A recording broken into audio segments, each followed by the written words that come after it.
Assalamualaikum warahmatullahi wabarakatuh. Perkenalkan, nama saya Herunil Jannataini dengan NIM 20220111019 dari Prodi Sistem Komputer. Saya membuat video ini untuk memenuhi tugas mata kuliah interface yang diampu oleh dosen Ibu Raden Wirawan SE MKom. Di sini saya akan mendeskripsikan bab 1 dan bab 2 dari e-book Microcontroller dan Interface. Yang pertama yaitu bab 1, mengenai pengenalan dan sejarah mikrokontroler. Adapun tujuan pembelajaran dari bab 1 ini yang pertama yaitu memahami sejarah dan perkembangan mikrokontroler. Yang kedua yaitu mengetahui perbedaan antara mikroprosesor, mikrokontroler, dan mikrokomputer. Yang ketiga yaitu mampu mengklasifikasikan arsitektur mikrokontroler. Dan yang keempat yaitu memahami berbagai jenis mikrokontroler. Yang pertama yaitu pengenalan mikrokontroler. Mikrokontroler adalah komputer kecil yang berada dalam satu IC atau Integrated Circuit. Mikrokontroler ini berisi CPU, memori, timer, saluran komunikasi serial dan paralel, port input atau output, serta ADC atau Analog to Digital Converter. Fungsi utama dari mikrokontroler ini adalah menjalankan tugas tertentu melalui program yang disimpan di dalamnya. Mikrokontroler ini juga banyak digunakan dalam kehidupan sehari-hari, seperti pada jam digital, televisi, dan sistem keamanan rumah. Selain itu, mikrokontroler juga sering digunakan dalam penelitian dan pengembangan oleh akademisi dan mahasiswa untuk proyek tugas akhir. Adapun sejarah dari mikrokontroler ini yaitu mencakup mengenai perkembangan teknologi dari sistem perhitungan awal hingga mikrokontroler modern. Adapun materi selanjutnya yaitu mengenai sejarah mikrokontroler itu dimulai dari tahun 1617 oleh Johann Napier menemukan sistem algoritma untuk perkalian dan pembagian. Yang kedua yaitu tahun 1694 oleh Gottfried Wilhelm Leibniz menciptakan mesin mekanik untuk operasi aritmetika dasar. Selanjutnya tahun 1835 oleh Carles Babbage mengusulkan komputer digital pertama menggunakan punched card. Selanjutnya tahun 1850 oleh Georg Boole mengembangkan logika simbolik dan operasi biner. Selanjutnya tahun 1946 oleh von Neumann memperkenalkan konsep penyimpanan instruksi dalam memori komputer. Selanjutnya tahun 1948 penemuan transistor dan perkembangan hardware yang penting. Selanjutnya tahun 1959 yaitu pembuatan pertama integrated circuit atau IC. Selanjutnya tahun 1971 yaitu Intel membuat mikroprosesor pertama, Intel 4004, diikuti oleh Intel 8008 pada tahun 1974. Selanjutnya tahun 1972 Texas Instruments menciptakan mikrokontroler pertama TMS 1000. Yang selanjutnya tahun 1974 beberapa produsen menawarkan mikroprosesor termasuk Intel 8080 dan Zilog Z80. Selanjutnya tahun 1975 mikrokontroler PIC atau pitch dikembangkan di Universitas Harvard dan dipasarkan oleh Microchip pada tahun 1985. Selanjutnya tahun 1976 Intel 8048 mikrokontroler pertama Intel dibuat. Tahun 1978 mikroprosesor 16 bit menjadi umum dengan Intel 8086 dan Motorola 68000. Selanjutnya tahun 1980 Intel 8051 menjadi mikrokontroler paling populer diadopsi oleh banyak vendor, dan yang terakhir yaitu pada tahun 1996 Atmel AVR menggunakan flash memory on chip untuk penyimpanan program. Jadi sejarah ini menunjukkan evolusi dari teknologi perhitungan mekanik hingga mikrokontroler modern yang kompleks dan efisien. Yang kedua yaitu perbedaan antara mikroprosesor, mikrokontroler, dan mikrokomputer. Mikroprosesor adalah Central Processing Unit atau CPU di dalam single chip. Komponen utamanya yaitu CPU, Arithmetica and Logic Unit atau ALU, Instruction Decoder Register, Bus Control Circuit. Adapun mikrokomputer yaitu mikroprosesor yang dihubungkan dengan rangkaian pendukung, komponen input-output dan memori atau program dan data yang ditempatkan bersama untuk membentuk komputer kecil, khususnya untuk akuisisi data dan aplikasi kontrol. Sedangkan jika komponen yang menyusun sebuah mikrokomputer diletakkan bersama di dalam single chip silikon, maka disebut mikrokontroler berisi CPU, memori, timer, port serial dan paralel, port input atau output, dan ADC. Yang ketiga yaitu arsitektur mikrokontroler CISC dan RISC. CISC atau CISC Complex Instruction Set Computer memiliki instruksi yang kompleks dan lengkap. Contohnya yaitu seperti Intel 80C51 atau MCS51 dan Motorola 68HC11. Instruksi kompleks memerlukan lebih banyak siklus mesin dan hardware yang lebih rumit. Yang kedua yaitu RISC atau RISC, Reduced Instruction Set Computer. RISC ini memiliki instruksi yang lebih sedikit dan sederhana. Instruksinya yaitu dieksekusi dalam satu siklus clock menggunakan mode addressing memory yang sederhana. Contohnya yaitu seperti Atmel, AVR, Microchip Pitch 2 atau 16CXX dan National Semiconductor COP8. Ini tidak memerlukan hardware yang kompleks, prosesornya lebih cepat dan andal, dimensi IC dan konsumsi dayanya lebih kecil dibandingkan dengan prosesor CISC atau CISC.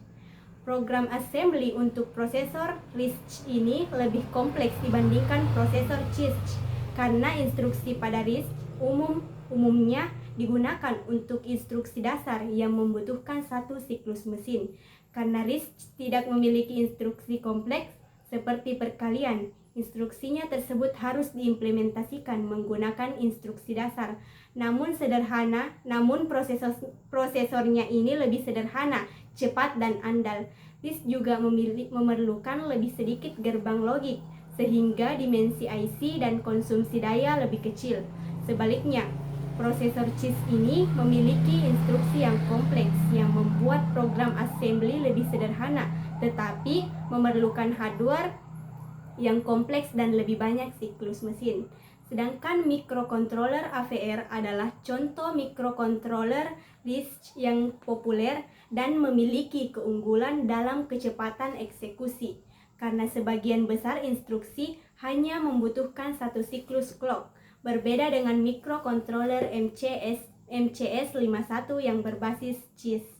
AVR juga dilengkapi dengan beberapa fitur lengkap seperti ADC internal, EEPROM, timer, dan lainnya yang membuatnya cocok untuk berbagai aplikasi sistem elektronika.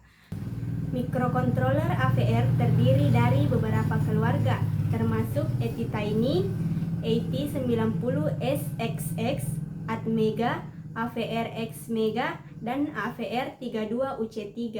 Yang terakhir yaitu jenis-jenis mikrokontroler. Yang pertama yaitu mikrokontroler Tiny AVR atau ATtiny, mikrokontroler 8 bit dengan periferal terbatas, kecil dan sederhana.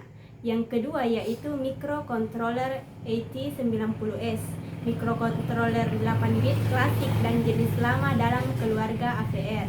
Yang ketiga yaitu mikrokontroler Atmega, mikrokontroler 8 bit dengan lebih banyak periferal dibandingkan ATtiny.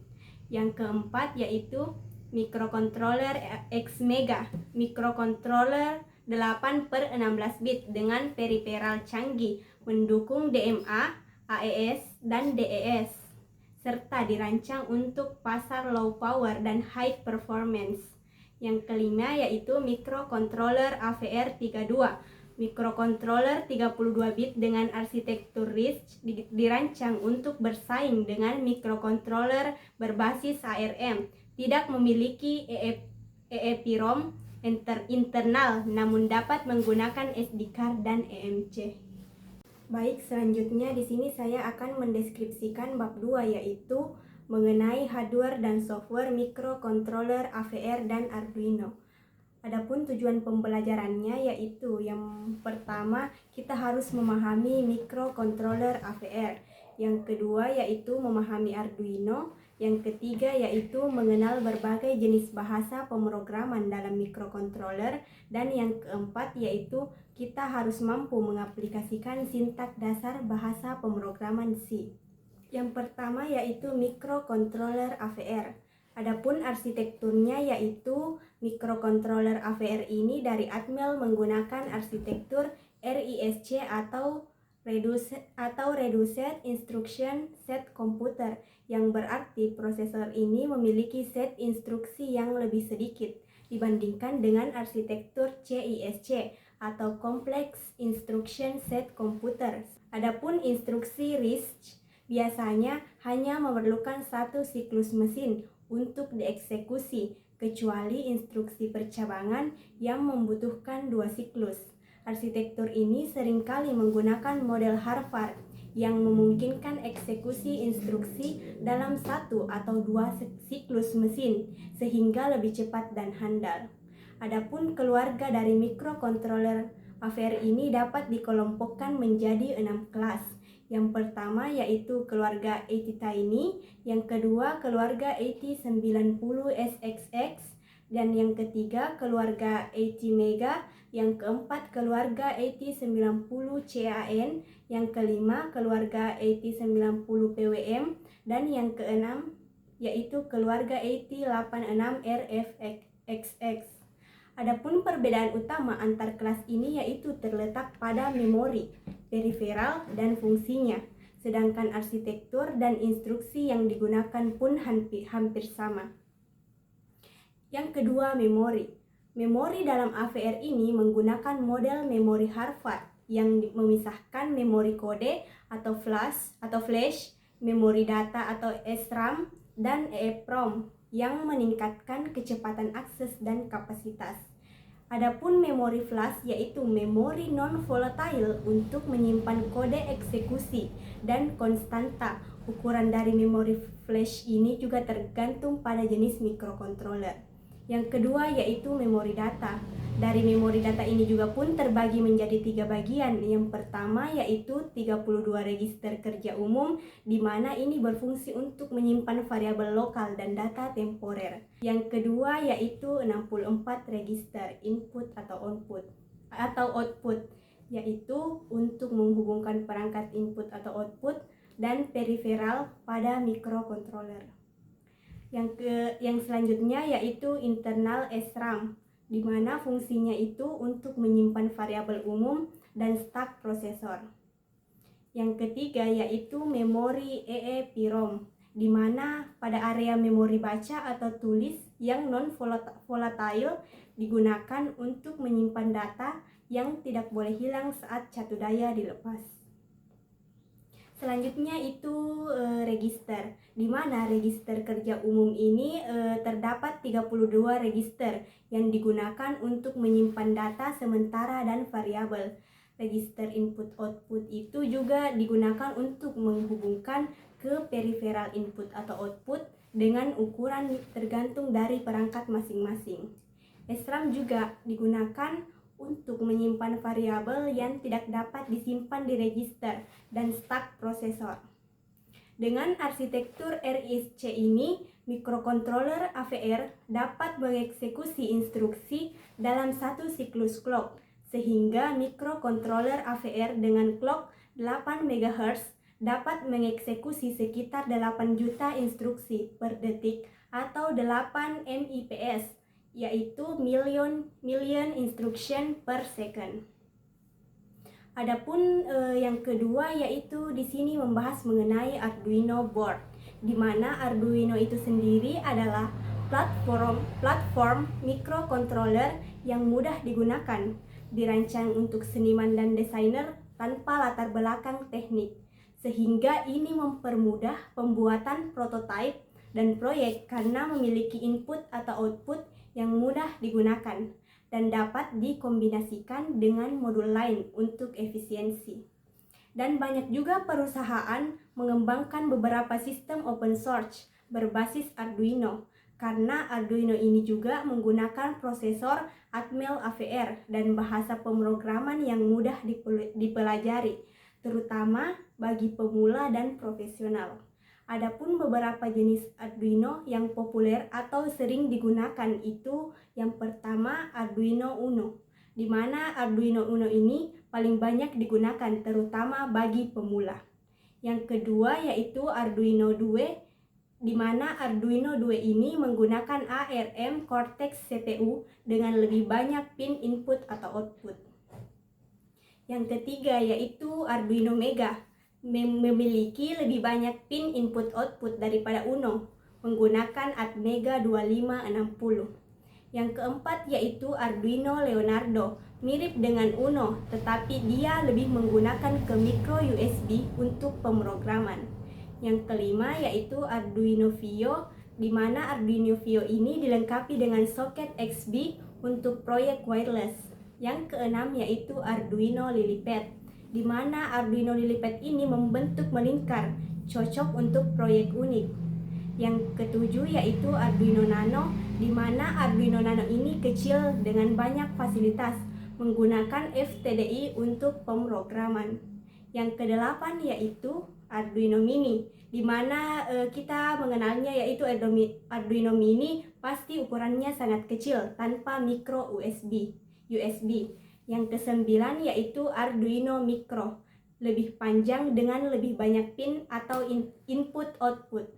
Yang ke-10 yaitu Arduino Ethernet, dilengkapi dengan fasilitas Ethernet. Yang ke-11 yaitu Arduino Explora, di mana Arduino Explora ini cocok digunakan untuk membuat gadget seperti smartphone. Yang ke-12 yaitu Arduino Robot, di mana kalau Arduino Robot itu paketnya lengkap dengan LCD, speaker, roda, sensor, dan infrared. Dalam buku ini, Arduino Uno digunakan untuk pembahasan karena Arduino Uno ini lebih populer di kalangan pelajar dan umum. Adapun materi yang ketiga di sini yaitu mengenai jenis bahasa pemrograman microcontroller. Yang pertama yaitu algoritma pemrograman. Dalam algoritma pemrograman ini ada beberapa langkah-langkah umum dalam pembuatan program, di mana yang pertama kita diminta untuk mendefinisikan masalah, untuk menentukan masalah, input, dan output program. Selanjutnya kita diminta untuk mencari solusi, di mana menentukan solusi dan membagi masalah menjadi modul-modul kecil. Setelah mencari solusi, selanjutnya kita diminta untuk menentukan algoritma. Dalam pemilihan algoritma harus sesuai dan efisien. Dan yang keempat yaitu menulis program. Jadi pada saat kita menulis program, kita diminta untuk menggunakan bahasa pemrograman yang dikuasai. Yang kelima yaitu menguji program. Kita harus memastikan program ini layak digunakan atau tidak. Yang keenam yaitu mendokumentasikan program. Di sini kita menulis dokumentasi atau hasil dan komentar pada source code. Yang ketujuh yaitu atau yang terakhir, kita diminta untuk merawat program karena menyelesaikan bug dan menambah fasilitas baru. Selanjutnya yaitu definisi algoritma. Algoritma itu adalah urutan langkah logis penyelesaian masalah yang sistematis, memiliki 5 ciri utama. Yang pertama yaitu harus berhenti setelah sejumlah langkah terbatas. Yang kedua yaitu di mana langkah-langkahnya didefinisikan dengan tepat. Yang ketiga yaitu memiliki 0 atau lebih masukan. Yang keempat yaitu memiliki 0 atau lebih keluaran. Yang kelima yaitu harus efektif dan efisien. Selanjutnya program. Jadi program itu adalah implementasi teknis algoritma dalam bahasa pemrograman yang dapat dieksekusi oleh prosesor, di mana pada proses eksekusi program ini melibatkan piranti masukan, piranti keluaran, unit pemrosesan utama, dan memori. Selanjutnya yaitu interpreter vs compiler, di mana interpreter ini adalah menerjemahkan instruksi satu persatu lebih lambat dan tidak menghasilkan objek program. Sedangkan compiler ini yaitu menerjemahkan seluruh program sekaligus lebih cepat dan menghasilkan objek program. Adapun cara penulisan algoritma yang baik dan benar itu, yang pertama kita menggunakan cara deskriptif, di mana cara ini itu menggunakan bahasa yang jelas untuk setiap langkah. Yang kedua menggunakan pseudokode, di mana notasinya menyerupai bahasa pemrograman tingkat tinggi. Yang ketiga yaitu kita menggunakan flowchart, di mana flowchart ini yaitu grafik langkah-langkah dan urutan prosedur. Selanjutnya bahasa pemrograman. Di sini dalam bahasa pemrograman juga terdiri dari beberapa bahasa. Yang pertama yaitu bahasa mesin, di mana bahasa mesin ini yaitu bahasa biner yang dipahami oleh komputer, spesifik untuk setiap jenis mikrokontroler. Yang kedua yaitu bahasa assembly. Bahasa assembly ini juga sering digunakan karena representasi mnemoniknya dari bahasa mesin sangat spesifik juga untuk jenis mikrokontroler tertentu. Yang ketiga yaitu bahasa tingkat tinggi, di mana bahasa tingkat tinggi ini lebih mudah dipahami oleh manusia, memerlukan compiler untuk diterjemahkan menjadi bahasa mesin. Contohnya yaitu C dan BASIC. Sedangkan proses pemrograman mikrokontroler itu juga melibatkan beberapa penulisan kode program, kompilasi, dan pengunggahan program ke mikrokontroler. Selanjutnya yaitu proses pemrograman mikrokontroler, di mana proses pemrograman mikrokontroler ini melibatkan penulisan kode program, kompilasi, dan pengunggahan program ke mikrokontroler. IDE menyediakan fasilitas untuk seluruh proses pemrograman, termasuk editor teks, debugger, compiler, dan downloader.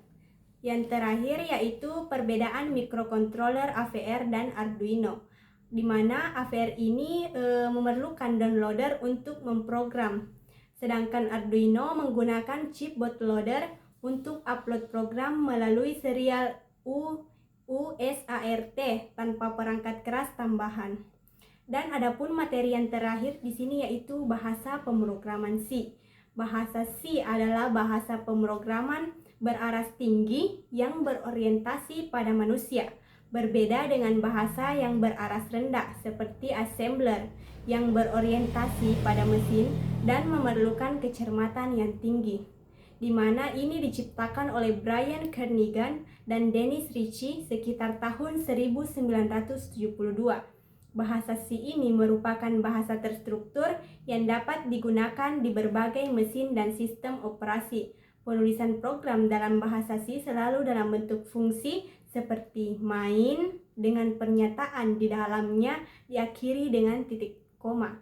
Sedangkan untuk mikrokontroler AVR, kode Vision AVR adalah salah satu alat bantu pemrograman yang menyediakan editor, compiler, linker, dan debugger. Pada Arduino, penulisan fungsi sedikit berbeda, menggunakan setup dan loop sebagai pengganti main dan while. Pada pemrograman Arduino melibatkan dua fungsi utama, yaitu setup dan loop, di mana data dalam pemrograman mikrokontroler dapat berupa berbagai tipe, seperti bit, char, integer, long, float, dan double, dengan operator yang digunakan meliputi operator kondisi, aritmetika, logika, bitwist, dan assignment. Baik, itulah tadi penjelasan materi dari e-book mengenai mikrokontroler dan interface. Apabila ada salah kata, mohon dimaafkan. Sekian dan terima kasih. Assalamualaikum warahmatullahi wabarakatuh.